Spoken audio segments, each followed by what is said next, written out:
Hey guys, Collins here, and today we are back with a brand new video.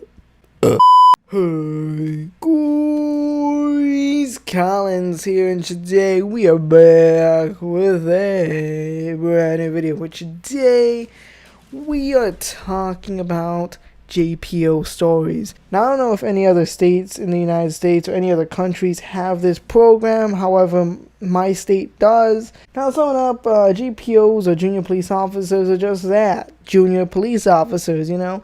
It's kind of like a discount ROTC, except with less yelling and nicer teachers and overall a much better program and altogether. With that in mind, the basic tasks that we had was to basically help people cross the roads and streets and to make sure that little kids got to school safely without getting hit by a BMW. And speaking of BMW, we're going to be talking about a story involving a Karen as well as a BMW. Now, if you've been with the channel long enough, you probably know what the story is because I told it already in my materialistic people rant video. So I decided I wanted to bring the story back up. So in what better way to bring it back up than in a story strictly surrounding the program? The story is about something, I don't know. Let's just jump right into the story. So I was never necessarily involved with said BMW. However, I heard a bunch of stories. I heard a bunch of rumors going around that there was this Karen who drove this awesome looking BMW. It was apparently white because white is right. I don't know, racism aside. Now, JPOs had two main jobs. The first being holding out a baton to prevent pedestrians from just running across the street willy-nilly. The second being we hold out a stop sign to prevent said cars from, hitting pedestrians when they do cross the street. Now, these were the two main jobs we had. However, because of the way that the JPO program worked, we were usually overstaffed, meaning we usually had more people than necessary, so that if people didn't come to class, that we had enough people to, help cross the street and whatnot. So when there was too many people who came to school that day, so we'd have to have them do something else instead of just sitting around twiddling their thumbs as everyone else actually does something productive. So we'd have people open up corridors as well as people patrolling buildings. Now, this story involves a bunch of kids who were, opening corridors. And now there was this white BMW, the aforementioned white BMW, who would come in every so often to drop off their kid. So legend has it that one or multiple students who encountered said BMW tried opening the door, and they got a face full of Karen screaming because they opened their door and got their grubby little fingerprints on the handle. What the fuck are you doing, you stupid little shit? You're gonna get all your dirty, nasty fingerprints on my goddamn car, you better dirty damn whole person, bitch, fuck, cunt. Now, obviously, this was not a good thing because we're just trying to be nice and open up the doors so that your child can come out without any issues. Your child can easily just come out without having to open up the door. We're being productive, trying to help you out, alleviate the stress. But no. I guess that's just not the case with Karen. And she complained to the manager, and us students just learned to avoid that white BMW and just have the kid open the door himself, because you can't fix a Karen. Now, other things that we did in the program, aside from just competitions and holding out stop signs and batons, is we obviously have to prepare ourselves by putting on an orange vest and a yellow helmet. Now, at the end of the week, our job was to basically clean out the helmets just in case one or more of us had lice. So we'd basically wash it with like this mixture of soap and chemicals and water and more chemicals, and essentially just destroy any and all lice that could potentially be living inside said helmet.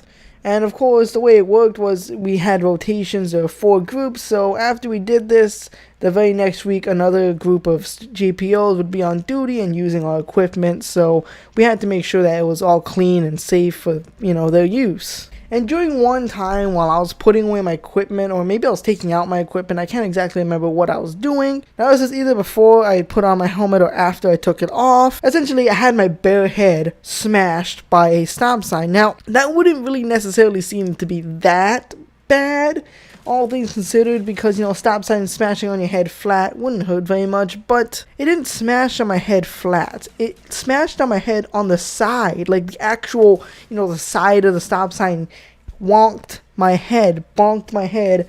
And, like, I wasn't hurt or anything, and I was able to function that day, but goddamn, dude, that was a little scary. Like, I mean, it fell from maybe, like, 3 feet up, so, I mean, it didn't kill me, it didn't hurt me, I did not get a concussion or anything, but, yeah, just letting you guys know, if you're wondering why I'm so fucking retarded, that's probably the reason why. So, on another day, I had to patrol the buildings. Now, like I said before, if there were too much people staffed that one particular day, they would have you do other menial tasks such as patrolling buildings as well as opening car doors. Now, this one day I was tasked with patrolling a building. Now, the thing you gotta know about my elementary school, because if I didn't mention already, this happened and took place during elementary school between 5th and 6th grade. My elementary school is nearly 100 years old. I think by this point, as of this recording, it is over 100 years old, but at the time I went there, it was like 90 something years old, so it was old as fuck, dude. That said, it was old as hell, so the building I was patrolling, I don't remember if it was the first, second, third, fourth, fifth building on campus.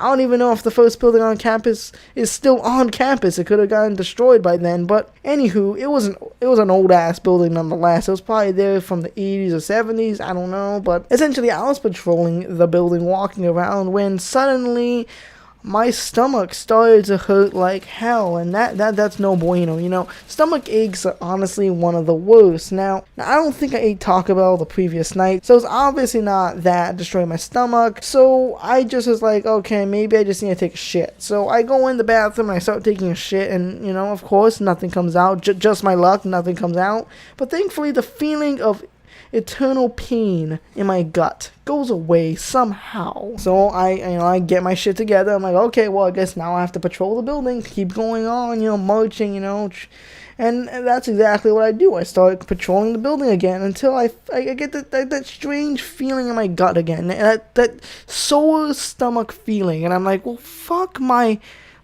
tight asshole, dude. What the hell is this shit? So I walk back to the bathroom. You know, it must be pretty weird. People looking at me kind of odd. You know, they see me go in the bathroom, come out, 5 minutes later, run to the bathroom again. Like, if people were looking at me, they would have, you know, been like, dude, is this fucking asshole doing drugs again? Fuck him. But yeah, I walked into the bathroom, pulled down my trousers, my pants, my underwear, what the fuck you fucking assholes call it. And I took a massive shit. And yeah, that was not very fun. Thankfully, though, shit did come out this time. Thank God, you know, fucking Lord bless me. I fucking took a shit, you know. So I get up and I start walking around the building again. And, like, no shit, like 20 minutes later, my stomach starts hurting a bit. So I'm like, what the fuck is going on? Has Satan possessed my asshole or some shit? Because this is not fun. So I just start walking away from the building because, like, I'm just pissed off at that point. And suddenly, it goes away. So I start walking away from the building, and all of a sudden, my stomach just stops hurting. I look, I'm like, the fuck? Oh shit, Satan really was possessing my asshole then, shit. So I just start walking away, and I keep my distance because, you know, I thought in my fucking 10 or 11-year-old head that building was possessed right there, and that damn ghost in that damn building was fucking making me want to die. So I kept my distance, dude. I was fucking scared. I didn't want some fucking ghost diddling my asshole or some shit. So I stayed the fuck away from that building.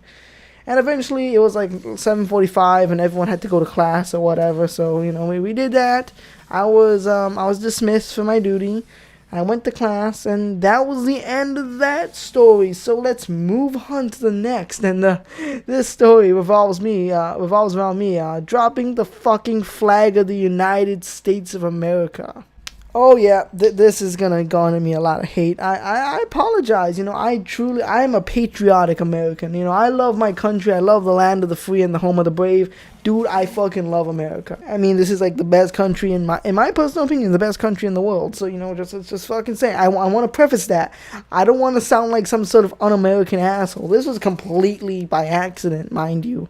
So basically, another one of our duties I didn't really get into is we had to basically put up the flag and take it down at the end of the day, because most, if not all, public schools, because, you know, I'm a fucking retard that goes to public schools, yeah, most of all public schools do have flags, state flag, as well as the United States of America flag, flowing in the air to show our patriotism and shit. So we have to take it down at the end of the day, because by law we have to. We can't stay up overnight, so we do that. So we're taking it down one day, and, you know, I have two people holding the flag.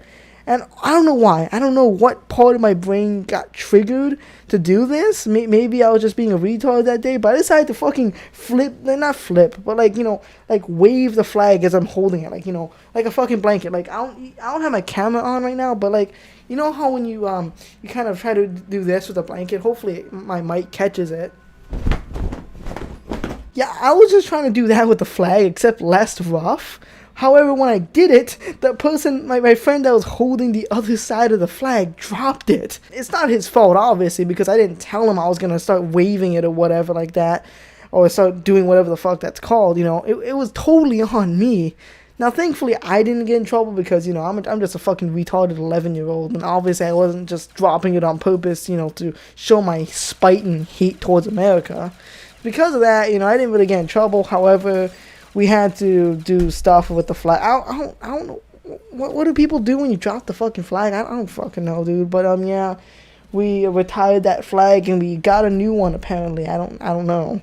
Oh, my God, I'm a fucking retard. I admit it. I was a dumbass. I'm sorry.